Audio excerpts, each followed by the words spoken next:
E o Exatamente. Panamá, outra estrela aí, quando se fala muito de bandeiras, aí é o Panamá, né?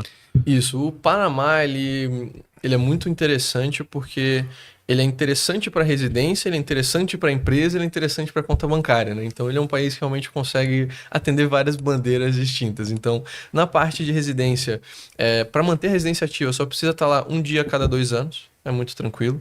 Eles têm opção por compra de imóvel de US$ 200 mil, eles têm opção por CDB bancário de US$ 200 mil, mantém 2 anos, depois vira permanente, pode liquidar. Eles têm opção por investimento em ações, eles têm opção por investimento em empresa, né? Se você abrir uma empresa lá, né, contratar funcionários, né, ter um faturamento, uma operação naquela empresa, você também pode se patrocinar como residente no Panamá através da sua empresa. Eles têm visto de aposentado para quem tem renda acima de US$ 1.000 ao mês. Tem visto de nômade para quem tem renda de trabalho estrangeiro. Então eles têm muitas rotas migratórias e eles acabaram de entrar em dezembro como membro associado do Mercosul. Então, como membro do Mercosul, assim, O aniversário do Caravelas Kids começou. Nós estamos com uma oferta imperdível, e não perca: 40% de desconto nos livros e 50% de desconto nos combos, né? Então não perca a oportunidade, hein? atualmente não tem um membro associado do Mercosul que não tem um visto Mercosul, que é aquele que eu mencionei que você só precisa mostrar certidão de nascimento e antecedentes criminais. Então, por exemplo, Colômbia, Equador, Peru não são membros plenos do Mercosul, são membros associados, mas tem esse visto também. Então é bem provável que no próximo ano, ou talvez esse ano ainda, o Panamá já implemente um visto assim para simplificar a parte migratória. A nível de empresa e pessoa física, zero imposto sobre renda estrangeira. Então é muito interessante para vários aspectos. Mesmo para quem vai fazer um negócio local, se vai estabelecer numa zona franca, você também pode ter esses grandes benefícios fiscais, né? Tem a maior zona franca do mundo em Colón, por conta do Canal do Panamá, né? Deixa aí os teus bens ali na zona franca, não paga imposto de importação, não paga nada se você depois vai mandar de volta, só paga se você nacionaliza. Eles têm esse modelo. E a nível bancário, eles são um país dolarizado, né? Atualmente, de países dolarizados na América Latina, a gente tem Panamá, a gente tem o Equador, a gente tem El Salvador. Tem alguns países que você tem o dólar diretamente como moeda comum e corrente, todos os bancos são em dólar, enfim, nem tem moeda local. Eles têm o Balboa, só que é literalmente só para moedas e, sabe, não é relevante. E é um sistema bancário assim muito sólido. Você não teve assim grandes escândalos, né, explosões bancárias como a gente vê aqui no Brasil, como vê em outros países. E eles até que fizeram um movimento legal de adoção de cripto, né? Tem bancos lá que permitem você diretamente depositar em USDT ou em Bitcoin, e ele converte direto no teu balanço em dólar e vice-versa para sacar depois, deixa sacar direto em cripto. Então, é um sistema bancário muito interessante também. Para proteção patrimonial é muito popular, para quem vai abrir uma holding, uma empresa de, não, eu vou investir no mercado americano, não quero fazer isso na minha pessoa física no Brasil, não quero fazer isso com uma PJ brasileira, porque vai que alguém processa, né? No Brasil, cultura de processo está muito grande. Então põe no Panamá, que vai ter uma lei de proteção patrimonial muito mais forte. Agora você falou que o Brasil vê o Panamá como um paraíso fiscal, né? Isso, o Brasil tem o Panamá na sua lista de jurisdições de Os regime Estados fiscal Unidos também vê privilegiado. o Panamá como um paraíso fiscal? Não. Para os Estados Unidos, não.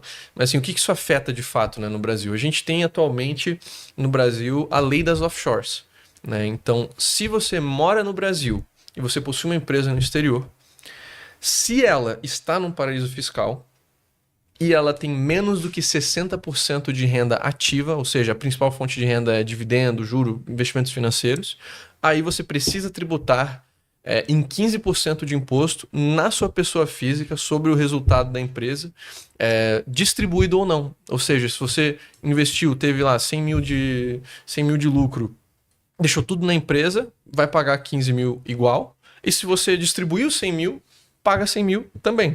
Perdão, paga Paga 15 mil 15 mil também. também. Quer dizer, tanto faz fazer Não importa a se distribuiu ou retirada ou não. não. Exato. Esse é o modelo da lei das offshores que o Brasil implementou. E aí, se você tem uma empresa, mesmo operativa, que está com um negócio, com clientes e tudo mais, mas ela está no Panamá, você tem que pagar 15% de imposto sobre os lucros. Ainda pode fazer sentido se você fosse igual pagar mais no Brasil de qualquer forma, né? Se você está no nível de faturamento do Simples que já chegou em 20 ou por conta do lucro real, enfim, ainda pode fazer sentido se a sua empresa tem clientes internacionais, fornecedores, enfim. Agora vamos supor que o Panamá saia de ser encarado pelo Brasil como paraíso fiscal, vai mudar essa tributação de 15%? Aí, se ele sai, há a possibilidade de você optar pelo regime que o Brasil tinha antes da lei das offshores, que é a tributação na distribuição. Ou seja, o dinheiro que fica na empresa é isento e o dinheiro que você retira, você tributa. O Paraguai, por exemplo, não é considerado paraíso fiscal para o Brasil. Então, quem tem uma empresa no Paraguai, não sei, uma indústria ou uma empresa agrícola, não importa. Contanto que não seja uma empresa primariamente financeira. Né? Se você tem mais do que 40% de renda financeira, aí igual vai entrar nessa tributação. Tá. Mas se é uma empresa operativa, aí você consegue só tributar na hora da distribuição. E como é que é o estilo de vida no Panamá? Dizem que é uma Miami piorada. É um país muito americanizado, cara. Isso é engraçado, assim, o urbanismo até é um pouco mais voltado para carros do que pedestres, igual nos Estados Unidos. Tem muito arranha-céu. Um pouco assim, Balneário Camboriú, aquela coisa de a orla toda cheia de arranha-céus. É até parecido com Balneário, porque é uma cidade, digamos, costeira, mas não necessariamente que você vai se meter no mar ali na cidade, né? Não tem diretamente uma praia na cidade. Você tem que ou pegar uma balsa e ir para uma ilha, ou você dirige, sai um pouco da cidade, daí você tem praias boas para tomar banho. Na cidade em si você não tem praia. Balneário eu sei que tem praia, só que a praia, né, de Balneário não é muito banhável. O estilo de vida lá é muito interessante, eu diria, para quem faz negócios a nível internacional, porque você tem muitos executivos, né? Tudo quanto é empresa grande tem o seu headquarters América Latina no Panamá. Né? Então, tá, Philips, Nestlé, empresas, né, financeiras, enfim, todos têm ou uma filial ou seu headquarter no Panamá. Então tem muitos executivos internacionais, você tem muitas pessoas do ramo financeiro, você acaba criando, né, um círculo lá muito interessante. Eu estava conversando com uns amigos que moram lá no Panamá, e eles falam assim, para criar família é muito bom, porque é um país super seguro, né, um país tranquilo, é um país com bom nível de infraestrutura, bem mais barato dos desenvolvido. Estados Unidos. Mais barato do que os Estados Unidos, menos impostos. A saúde é boa também, né? Você tem hospitais privados de alta qualidade, certificação americana, né? Então, é um país muito bom. Só ele talvez não seja tão interessante para o jovem, porque não tem muita gente jovem lá. Você tem muito aposentado americano que vem, você tem muito executivo que vem, mas digamos, 20, 30, ele acaba ficando menor, porque o Panamá tem muitas escolas certificadas internacionais, né, com certificação americana, ou alemã, ou austríaca, enfim, que daí você sai do ensino médio já com um SAT score para entrar numa universidade americana. Então, muito panamenho ou vai direto para uma universidade estrangeira ou entra na universidade panamenha, que igual tem convênio com a universidade de fora. Então acaba sendo um país muito interessante para a família, para aposentado, mas como jovem, por exemplo, eu prefiro morar na Colômbia, que tem uma comunidade de nômades, uma comunidade, né, de profissionais mais jovens, mais ativa também. Certo, agora a Colômbia tem esses regimes interessantes, igual o Paraguai e Panamá ou não? Não tanto, a Colômbia não é um paraíso fiscal, né? Eles são basicamente o Brasil pré-Lula. Pré-Lula agora. Então, assim, não tem lei das offshores, não teve tributação de cripto, e o MEI deles, o Simples Nacional deles, ainda é também bem interessante.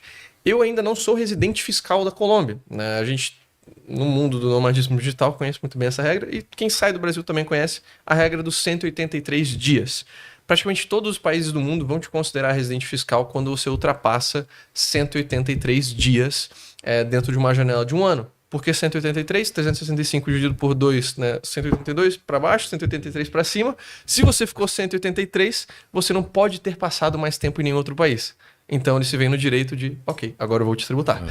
Então, ficando menos do que 183 dias, a Colômbia respeita muito bem esse limite dos dias e não te cobra imposto. Eu provavelmente vou ultrapassar esse limite esse ano que vem, enfim, mas por enquanto eu não tive que pagar imposto lá, mas eu já tenho a minha Simples Nacional lá para quando eu precise. Então já está organizado, sabe? Como que eles contabilizam esses dias? Pelo registro migratório. Então, quando você passa no aeroporto, que você passa lá na migração, seja num guichê, seja escaneando o seu passaporte, aí eles têm a sua entrada e a sua saída. Claro, existem outros critérios que podem ser utilizados para questão da residência fiscal, né? Outro muito importante é o do centro de interesses vitais, ou centro de vida. Por exemplo, teve um caso recente que virou manchete de um empresário brasileiro que ele tinha obtido residência fiscal no Paraguai, mas assim, ele caiu na malha fina porque ele também está movimentando muito mais do que ele declarava ter no Brasil. Então a Receita, na hora da saída fiscal dele, peraí, esse cara tá indo embora, mas a gente sabe que tem algo estranho aqui, vamos auditar.